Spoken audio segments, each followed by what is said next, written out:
Hey, Sunshine Do Buckaroos. How the heck are you? I'm going to have two easy cocktails with you. First one, I'm not even sure qualifies as a cocktail, to be honest with you. Uh, I've got the Muff Liquor Irish vodka crafted with potatoes. I'm going to loosely call it a martini because it's chilled, served in a coupe. But I mean, I didn't add anything. I didn't add any vermouth, any olive juice. This vodka is so clean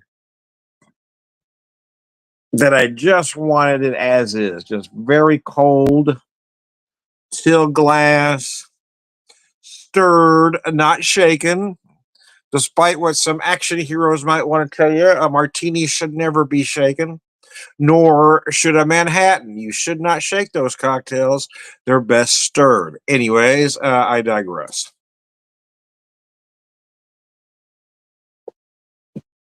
Oh, yeah, that's nice. It's a cocktail in the very loosest sense of the word. It's just chilled vodka. But there's a reason why cocktails like this, and martini, either vodka or gin, these are great first cocktails of the evening. They're great before dinner cocktails for a couple reasons. One, they do stimulate your appetite, but vodka especially doesn't taint your palate.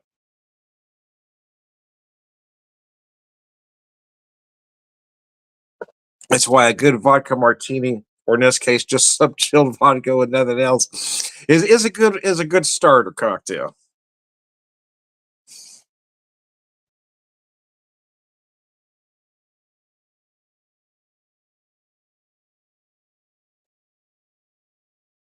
God, that's nice vodka.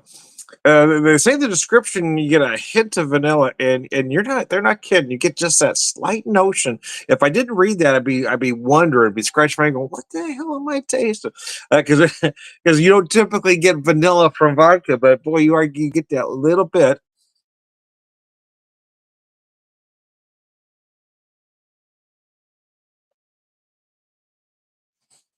Get a hint, just a hint, just that slight notion of sweetness right up front. But then that goes away instantly. It's just a very clean vodka.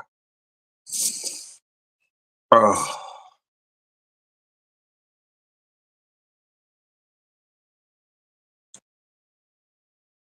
But for me anyway, you do want a nice chill on a vodka. A lot of folks put their vodka in the freezers. I've been known to do that.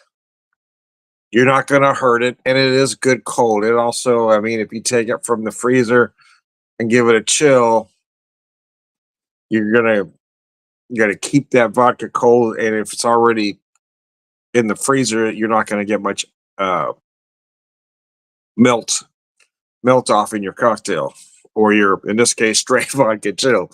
However you like to do it, man. I don't judge. No cocktail shaming here. I mean, I'm a bit of a purist, but I've been known to get crazy upon occasion.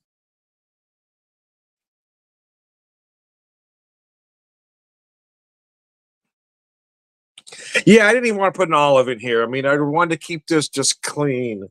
I do have a good dry vermouth that I used yesterday when I first got the product, but today I just wanted that vodka clean, man.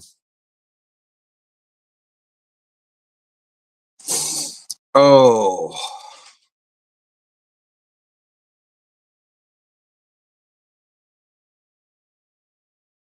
I hope everybody's doing well out there. Want to make sure everything was working here. I forgot to check that when I first got started. There we go. Make sure that was working. Let me check this real fast here. I forgot to do that earlier, darn it. I usually make sure, but I forgot. Yep, I did. There we go. That's all right. We're working.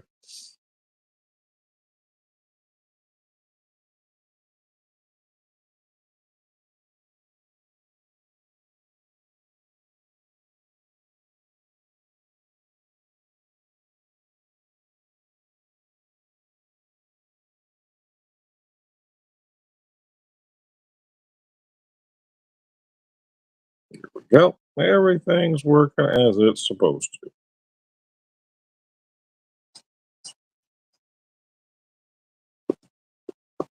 All right. So I do want to drink this one rather quickly, though. I don't want it to get warm. There's certain cocktails I'm not too worried about, right? That's served straight up. I'm not super worried about a Manhattan warming a little bit.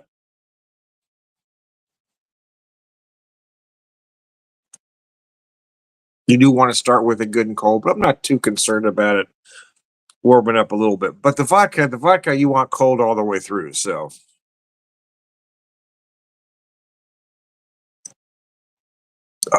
mercy. Got a holiday weekend for some. I am off Saturday and Sunday, but I do work Monday, which is fine. I don't mind actually. Gives me something to do. It keeps me from spending money, and I'm actually earning money, so that's nice. And I get to see my friends, and I get to pour good beer, maybe make a few cocktails. So it's a win-win for me.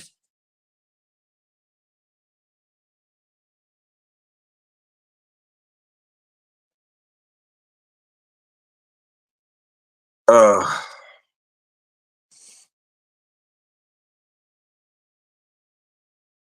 Thinking about smoke. I've got about a 3.5 pound boneless pork butt. I think I'll smoke up tomorrow.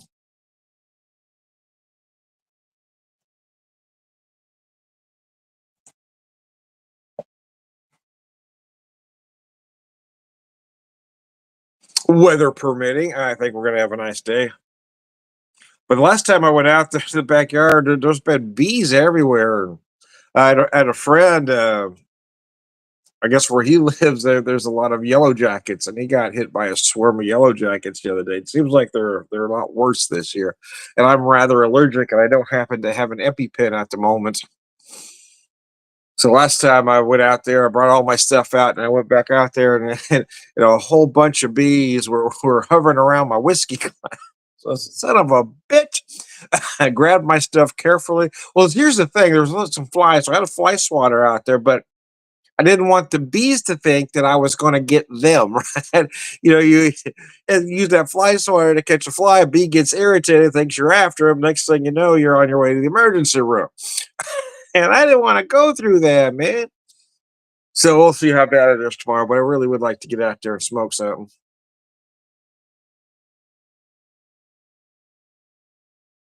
I use a pit barrel. Seems like everybody wants to use those fancy systems, Traeger or similar, or if you're using uh, if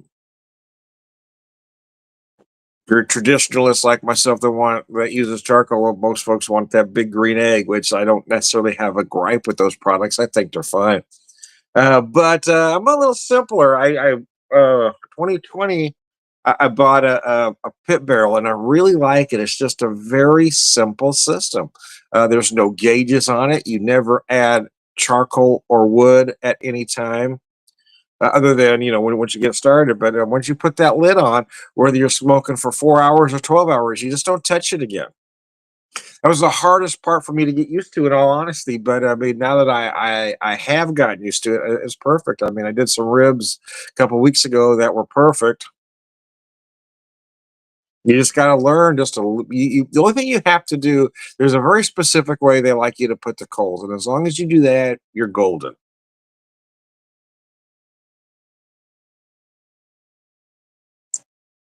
Got to have them evenly spread in the little dealy there.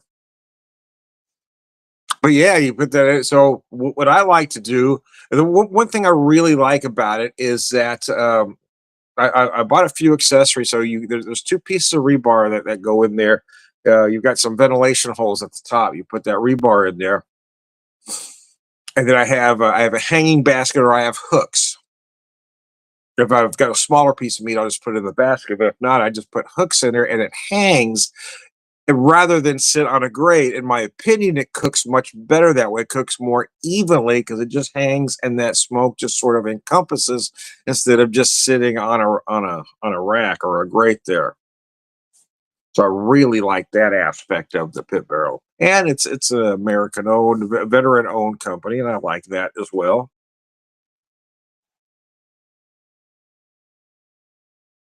And some folks like the convenience of those fancy products with the electric ignition and the gravity fed this, that, or the other. I just, I I'm just a firm believer in some things just staying simple, right? That's why I like to use the charcoal.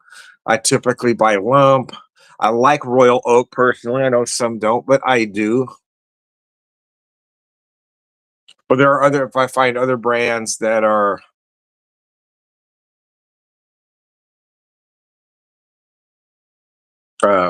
more environmentally safe, if you will, I will buy them. I just like not. I try to buy products that don't have well have as little chemicals as possible. Let's say that. Use a chimney, so don't use any lighter fluid.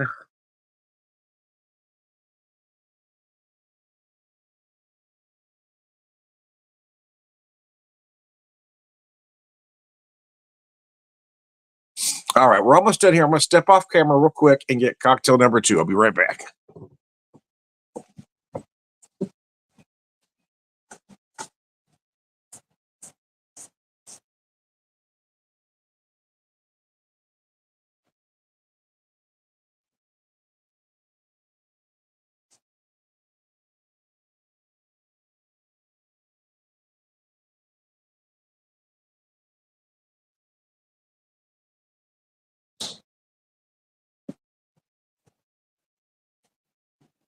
All right, let me change my prop here. Move the muff over here. Let's move the muff. Anyway, so I've got the Traveler blend number 40. It's a whiskey I got for my birthday a few months back. As I said in the previous video, I've been trying to work through some stuff.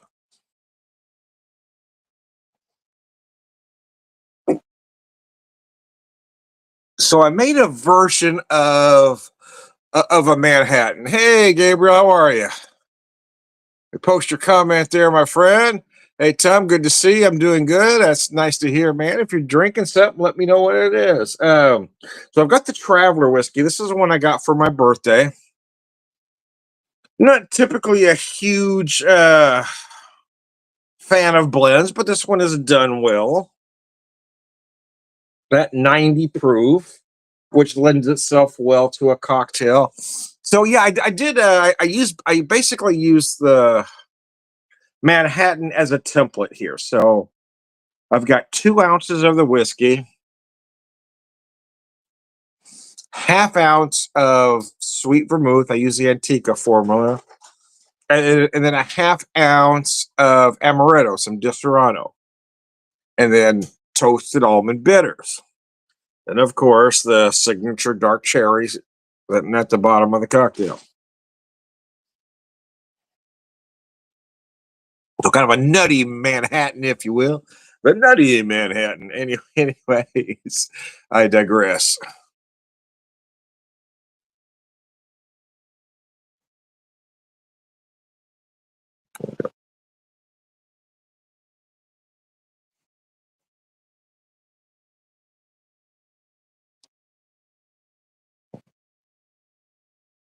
And I made a version of this cocktail before taking out the sweet vermouth altogether and using more amaretto. But I really like this blend of using just a little bit of the sweet vermouth. I said about a half ounce and a half ounce of the amaretto. So I still have the essence of a Manhattan, if you will.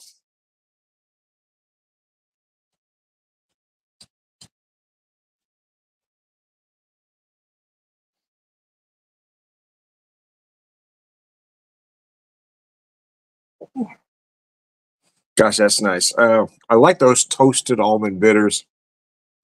Oh, Host Gabriel's comment there, just a whole lot of thumbs up. Anyway,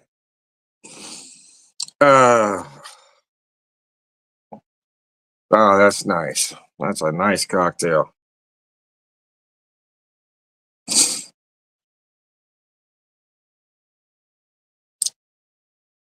So I hope everybody's doing well this Saturday night, this holiday weekend, Labor Day weekend. Old Pirate Bourbon. Post your comment, Slancha Pirate.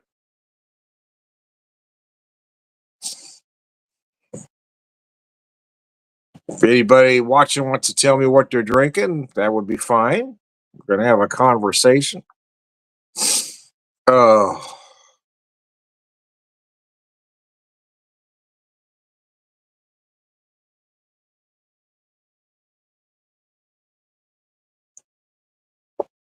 oh, mercy. Man, that's good. I do like this cocktail. I don't make it often. I make it more in the fall. We're starting to head in that direction. Having a drink before bed. Yeah. Well, see, here's the thing, Gabriel. Now that my work hours have changed for the longest time, I was up at 5 in the morning.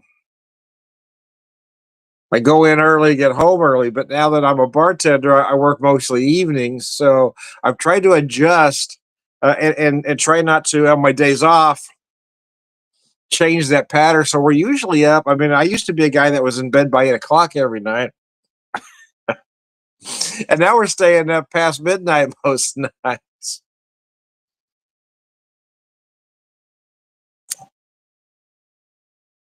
There's my late night cocktail, if you will.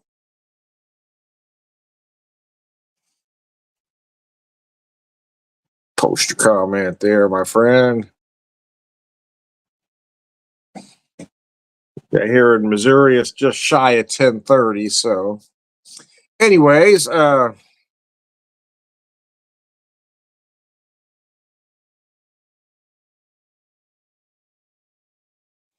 it's a nice little coupe my wife found at I think it was at a church thrift store, if I remember right, but I'm not 100% sure.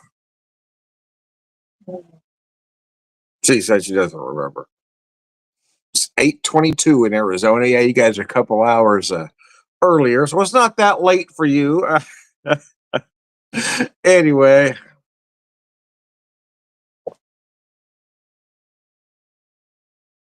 I grew up in Southern California, as most folks know. In the late 90s, I spent about a year in Las Cruces, New Mexico, and then about a year in El Paso, Texas. Really liked both of those places. Wife wasn't crazy about the desert, though.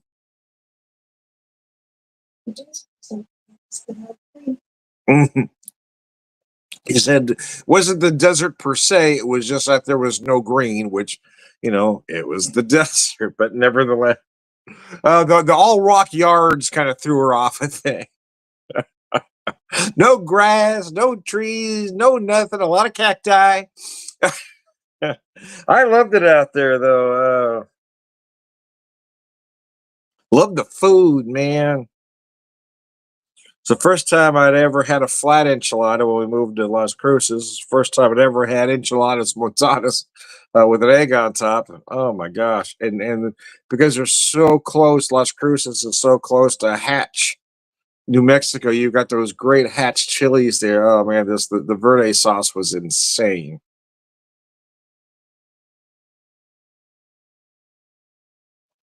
I went to this restaurant in Las Cruces called Si Senor, and the waiter spoke very little English, and I spoke almost no Spanish. So I would just kind of, so let's try this. And he said, huevo. I said, sure, why not? Uh, and he brings out this enchilada, which is flat. I'd never seen a flat enchilada before. And there's just a green sauce and the egg on top, and then more green sauce over the egg. And it looked rather disgusting. And then I cut into it and took a bite and went, "Oh my god, this is the best thing I've ever ate in my entire life."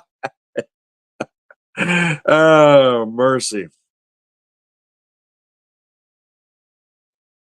Now it's one of my favorite things to make at home too. I love enchiladas montadas.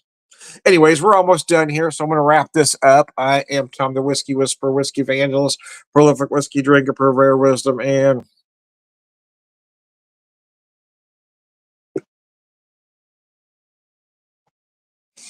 all around good guy. Sláinte. Thanks for tuning in, guys.